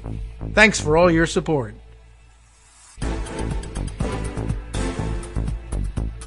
All right, welcome back now to the Kagro in the Morning Show here on Netroots Radio. Joan McCarter is here as usual, and it's Tuesday, and we got to cover Congress, what they are doing, what they aren't doing. And we don't have to, by the way. She's free to just say, hey, did you see that funny meme on, on the internets yesterday too? But this is actually personally interesting to her as well. It's professionally interesting. But yeah, so there's some developments. As you know, we bring her in on Tuesdays to talk about the threat of government shutdown. And today we get to talk about the possible removal of the threat of government shutdown, which is good news, even if we think they're only doing it for the wrong reasons. So where are we? We've got that. And of course, I knew that the Supreme Court's ethics code would definitely be on your radar. And yes, surely that was, of course, the top story in your what shall we call it these days? Your diary, I guess we call it. But a front page. You have the diary in public. They're stories. They're yes. Posts. They're diaries. Yeah. No one really settled that. No, we didn't. Okay. Well, at any rate, yes. So, where do you want to go first? Do you think it's more exciting to talk about? Let's just deal with Mike Johnson and his stepladder. All right. Step yes. Stool? Right. You told us a little. Stool is probably a good word for this. Yes. You already had that discussion. Yeah. Right. We learned about the weird contraption he had put together for all of this. Yes. That was last week. And I guess it's working. One CR that has two tranches. Oh, everyone loves tranches. He reduced it to just two. One deadline that happens in early January, one deadline that happens in early February. I guess it's mid-January. I think it's the 14th or 15th. The Ides of January. Ides of January. And then I mean, on the Groundhog one Day. hand, yes, this is very much kicking the can past the holidays. Sure. On the other hand, he's setting the precedent of saying, okay, I got to do this with Democrats. He's giving up on McCarthy's whole idea of getting the Republican conference together to agree to do anything and just admitting, I can only do this with Democratic help. So today, under suspension of the rules, he's going to try it. And it looks as though it's going to work. Oh, it's going to pass. Suspension of the rules. So they'll need 2/3. They need 290. Okay. But he figures he can get it. Or is he setting us up for... although they really, really don't like the laddered thing, they also don't like putting it off until next year. They're going to do it anyway just because I think secretly they probably like putting it off. Maybe. I mean, a government shutdown... They'll complain about it, but, they're happy to not have their holidays ruined. Yes, that was I don't know. I said it was the latest development was people were pointing out, if we had a government shutdown at this particular point, you'd have important government agencies closed during the big travel period, and of course, people moving around the country. I guess they could run into trouble with their travel plans, or just members of Congress could be saying, I'm going to be away for another week. This means a guaranteed week of government shutdown, not just hours. But that's the leverage that usually why November 17th was. Yes, it was part of the calculation of making the date November 17th. Right. You increase the jeopardy of it all by saying this is going to happen right before Thanksgiving. Yeah, it's the holiday that was available. They weren't yet able to leverage. Was it Chris Coons' Valentine's dinner, or was it somebody else's? Do I get the wrong Delaware guy? I don't remember. No, it was Chris Coons. Right. Yeah, so that doesn't come until February. Although maybe that's step 2 of the step ladder. I don't know whether they were going to go with Groundhog Day or Valentine's Day as the Groundhog Day there. Okay. But that's appropriate too, as what do we do? Every Tuesday is government shutdown day. It's like Groundhog Day. So, that's amazing how that movie turned Groundhog Day into something like culturally relevant. Isn't it? It's such a random. Yeah. It was a way of having it. It was almost, I guess, set to disappear, generally speaking, from the discourse. But a brilliant play in that, there's like no more room to make money, I don't think, in Christmas movies. That's just too crowded. Although it's a guaranteed residual check at one point every year, but Groundhog Day just occupies the field. And it's all similarly guaranteed money. It's amazing. Anyway, so... It's a smart move. Yeah. On whoever's part. I guess Harold Ramis, now the estate of... Yeah. So... Anyway. Yeah. No, you don't want to do this for another 20 minutes? Okay. Yeah, so that'll be step 2 of the step ladder, and I guess it looks like it's going to work, although I see also... Well, here's the key part. Yes. It's current government funding levels. It's clean. It also includes an extension of the Farm Bill authorization until September. All right, I can see where it is going to become popular. The Farm Bill being kind of a big deal for lots of members, including some of the more, I really have a hard time saying moderate Republican, but the Not Freedom Caucus Republicans. The Farm Bill's a big deal, and they really need it. And traditionally, it's done very bipartisan because, it's that big of a deal. Having it as threatened as it's been with these guys has been really concerning for House and Senate members, both sides of the aisle. So this gives them breathing room to figure stuff out. But the really critical part is that Johnson is just saying, all right, we're not going to screw around with funding levels. We'll accept those that passed in the previous Congress under Nancy Pelosi. All right. That helped get some Democrats to stomach it, perhaps? Yes. Like they really don't like this crazy laddered idea. They don't like doubling the threat of a shutdown in the early part of next year with 2 deadlines. But it's a big concession on Johnson's part. And going forward, A, he owes them because they'll, save him from a government shutdown in the first month of his speakership. All right. And B, he set the precedent of saying, all right, we have to come to agreement on spending levels, and I have to accept that your spending levels are valid. Yeah. Okay. Well, it is an important step. And as you said, I mean, we just witnessed McCarthy being thrown out for the sin of working with Democrats. And so it was unclear whether Johnson was going to concede that he'd have to do the same thing. But then I realized, well, if he does agree to work with Democrats, that would be gigantic hypocrisy. So of course they're going to do that. Why didn't I figure this out sooner? I was looking for them to avoid being huge hypocrites, and that was my mistake. That's why I didn't predict it correctly. Of course they're going to be. Duh. Now in hindsight, it seems so obvious. Yeah. And I notice also in a minor play, but something we spent time on nonetheless, Marjorie Traitor Greene and her impeachment resolution failed yesterday, but it failed because 8 Republicans decided that they would work with Democrats to sort of sidetrack it. They didn't kill it outright. Yes. But, yeah, okay.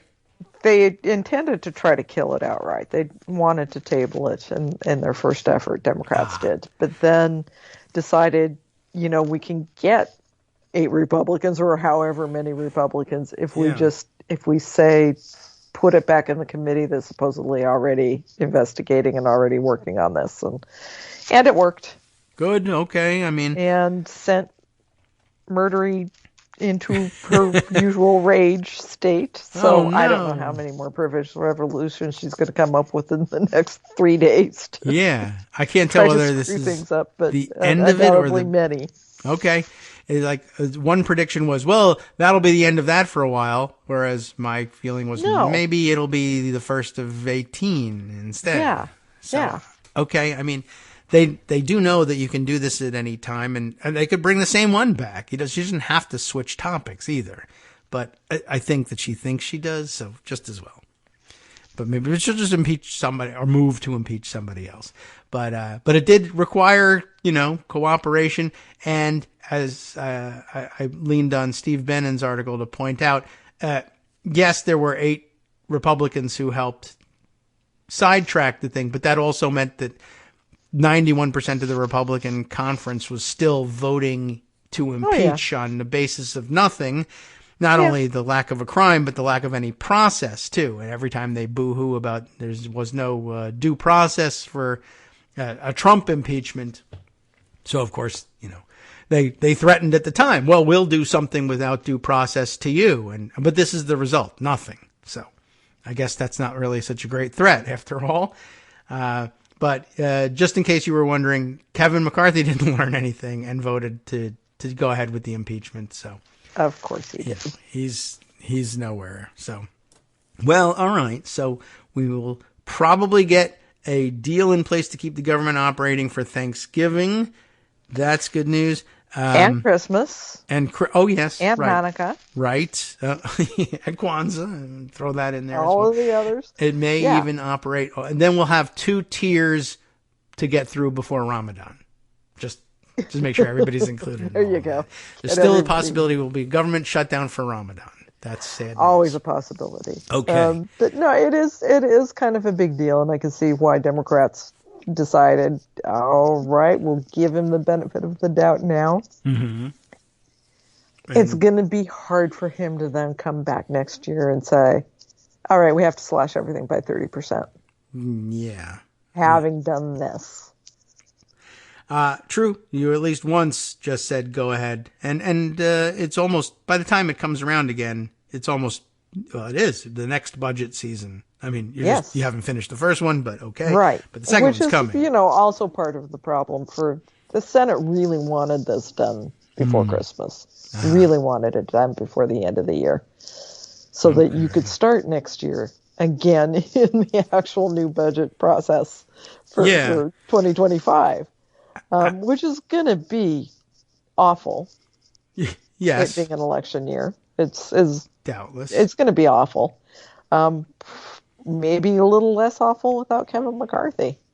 Well, we'll see whether it is any more or less awful, but awful nonetheless. I guess it also strikes me now that this House round 2 of the step ladder or what have you has now also falls around what would be State of the Union time. Another rough time to have a government shutdown. They could go ahead with the speech, etc. But I wondered, by the way, when they were looking around, casting around, and when it looked like maybe Jim Jordan might become speaker, or he was on tap to have the vote anyway, even if it never really looked like he was going to become speaker.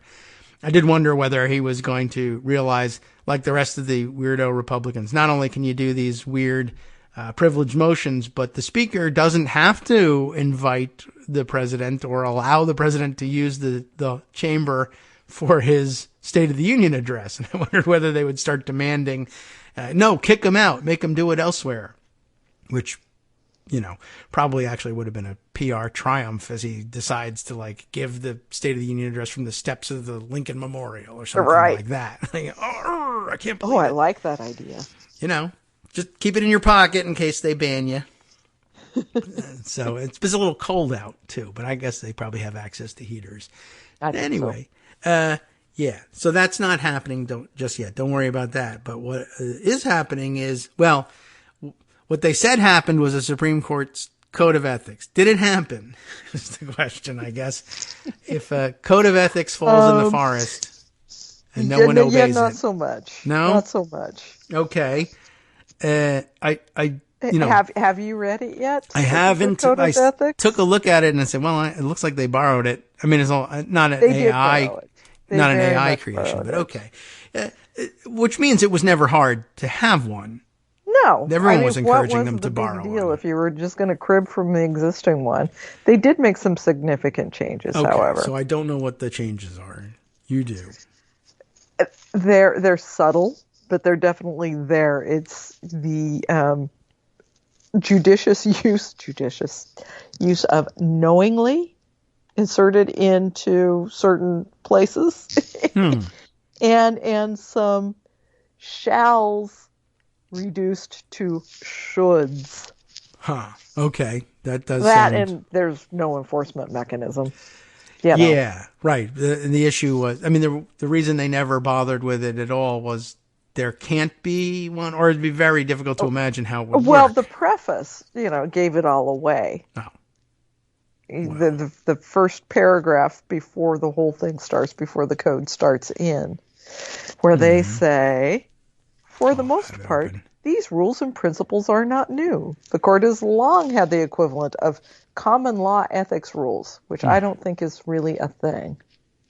I have never found anything saying common law ethics rules. But anyway, they say that they've been abiding them all the time, derived from a variety of sources, including statutory provisions, the code, blah, blah, blah.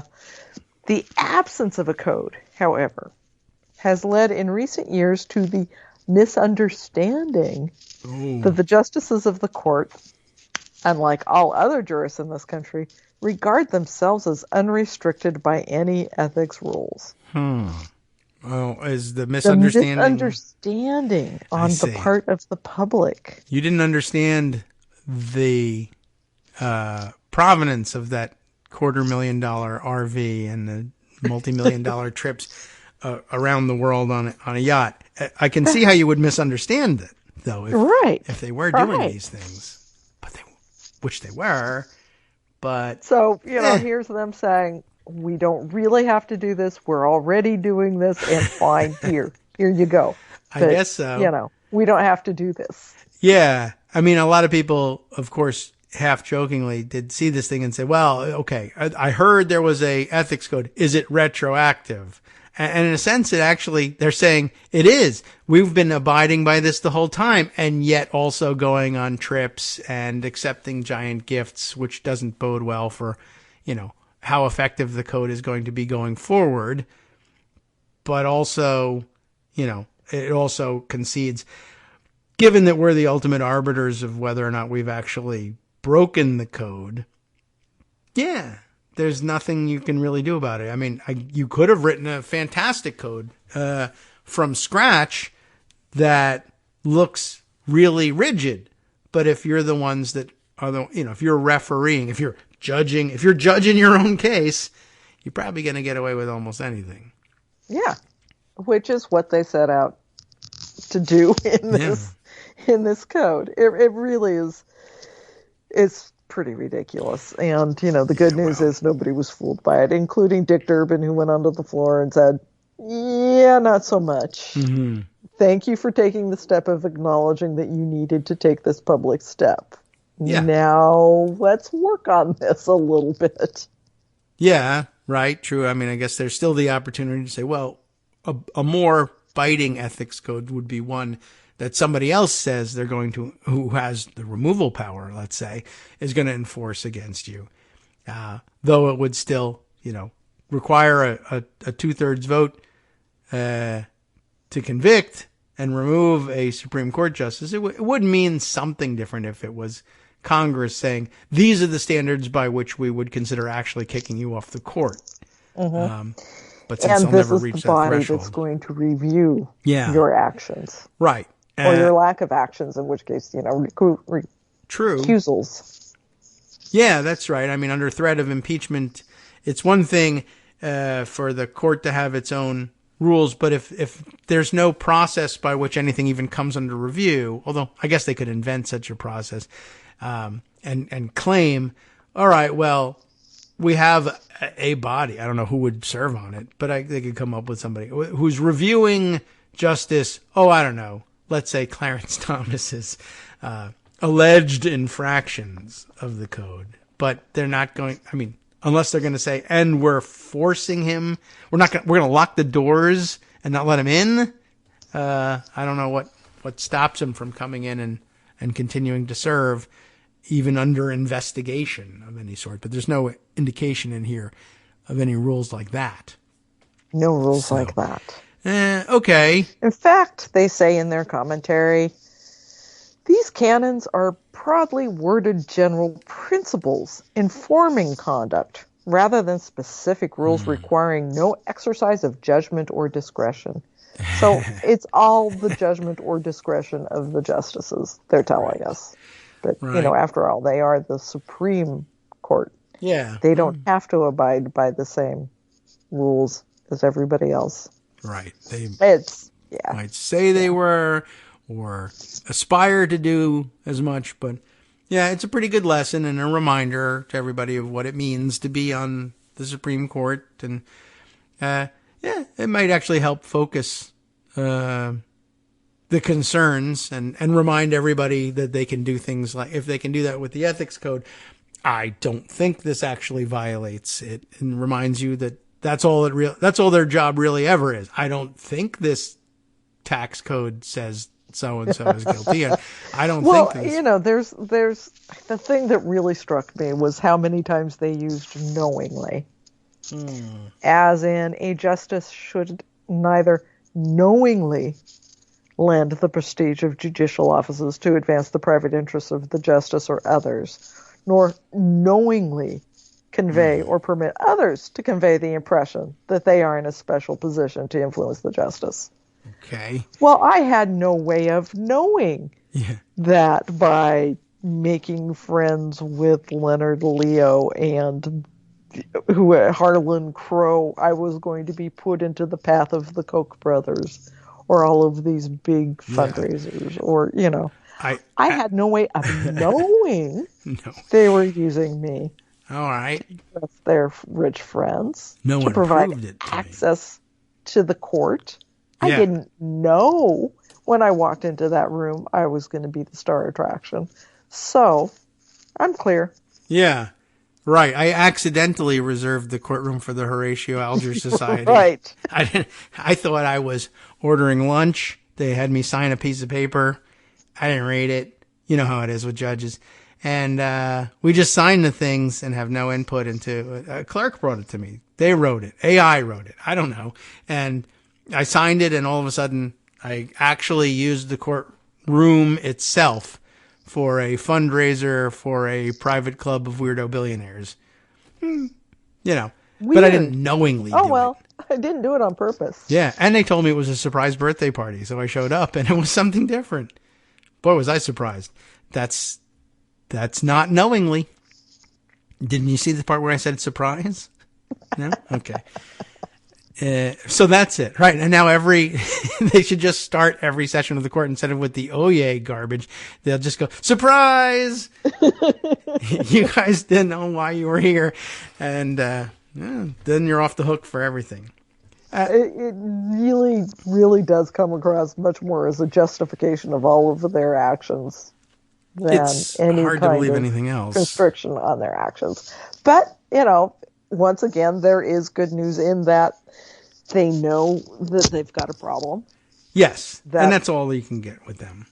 And that the Senate threats have been taken seriously. They at least feel too. like they have to give them lip service, which is more than we've seen out of them in a long time. Sure, they could just stand there pat and, their whole preamble, as you point out, says, we've been doing this. And I don't know whether they really believe it or not, but they say it. And so they seem capable of having come out with a document that says, because we've already been doing this and everybody knows it, wink, wink, and it's common law or whatever, we don't have to do this and there's nothing you can do about it. But clearly they said, all right, well, we've been getting a lot of bad press.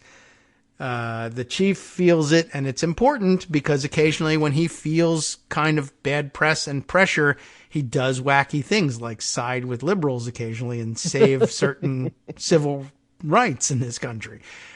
So we'll take that as a positive sign. I mean, I suppose it's possible that he may now feel that he's a free hand to do more conservative things. I did the liberals the favor before. But that's why it's so important to say, this is no favor. You haven't done anything. Yeah. And that is how the legal community and certainly how the Senate is looking at it. Republicans will use this. They've already used it, in fact, to say your whole effort, Dick Durbin and Sheldon Whitehouse, to do ethics reforms is unnecessary, is bullshit. And this will fuel that fire. We saw them completely derail last week's meeting of the Judiciary Committee when they were going to vote on the subpoenas for Leonard Leo and Harlan Crow. By bringing, I think they had 88 amendments. They were going to subpoena Sonia Sotomayor. They came with all of this stuff. Promised in Lindsey Graham's word a show. Today's theme, little boys and girls. Yeah, I guess so. It does give the Republicans more fuel, but nobody's fooled by it. Okay. Well, it was issued, and now we have that as a historical date. We can all point to November 13th. As turning point. First time the Supreme Court ever acknowledged that it should have a code of ethics. Yes, which they did by saying, we acknowledged, we already did it. So there. We've all been living with it. All right, and so what are you going to do about the RV thing? Yeah. I guess we didn't know he was getting an RV. Is that right? No, he knew? Oh, well... He didn't tell us. Thing is, I don't know. So, right, I mean, presumably they do nothing, and they could, people could point and say, well, it's not retroactive, but their whole preamble says that it was always in place, and all this is a codification of what we've been referring to, I guess, as that's an interesting term, common law ethics canons. I mean, most ethics canons canons of all kinds are canon because they write them. Right. But okay, and that's what, and they did. That's what they used. Of ethics. That's a made-up phrase. It is, although it's useful. Common law rule of ethics. Yeah, I mean, you can substitute that a little bit in a certain sense by saying, well, it's commonly accepted or common sense ethical rules, which most people would say, the RV and the big trips, right? Those things that common sense would tell you that that's against the rules, and in fact, you've just told us. It always was. So what are you going to do about it? Oh, well, nothing, because this is a prospective compilation of common law. Okay. good old-fashioned written normative common law. Okay. Well, that's a new concept, too, but they invent things all the time, like precedent that isn't precedent. Right. So I guess you can do anything at the Supreme Court. And, if you're shameless enough, and at least two of them are. Okay. Well, I guess that's the good, number that's required. I keep looking for silver linings, and there is some. The Barrett, Kavanaugh, Gorsuch probably came into this thinking, we really don't want to be smeared with Alito and Thomas and their excesses. So, really let's at least make the appearance of not being corrupt. Maybe, I think those three came in with such a big asterisk because being Trump appointees. Yeah. They're really concerned about the reputation stuff. Could be. And we'll start right after my baseball tickets are paid for. That's what all right. Yeah, sure. Okay. Well, you never know with these guys. They do come with an asterisk. Actually, I was asking just yesterday, given that the revelation yesterday, I don't know if you spotted this thing, about Johnny McEntee and maybe forging presidential directives to undo the entire post-war U.S. defense posture. Ooh, I did not see that. I'll have to look it out.